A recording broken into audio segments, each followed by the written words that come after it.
আশা করছি বিয়ের ব্লগগুলো তোমরা প্রত্যেকেই দেখেছো। তো আজকে বন্ধুরা বিয়ের ব্লগ নেই। আজকে তোমাদের সাথে শেয়ার করব রিসেপশন ব্লগটা। হঠাৎ আমার সাডেন প্ল্যানে আমি চলে গেছিলাম মাসির রিসেপশন খেতে। সত্যিই আমি জানতাম না যে মাসির রিসেপশনে যাব। তো হঠাৎ ঝটপট রেডি হয়ে মাসিদের সবার সাথে হই হুল্লোড় করতে, করতে চলে গেছিলাম শিলিগুড়ির একটি ভবনে যেখানে মাসির রিসেপশন হয়েছিল।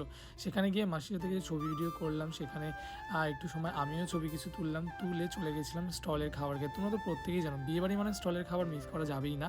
সেখানে চলে গেছিলাম। সেখানে ফুচকা ছিল, জিলিপি ছিল, তারপর পান ছিল, কফি ছিল, চাট ছিল, এগুলো সব প্রত্যেকটা জিনিস একটু একটু করে খেলাম। তারপর চলে গেছিলাম, যেহেতু রাতও হয়ে গেছে, তারপর চলে গেছিলাম ব্যাচে খাবার খেতে।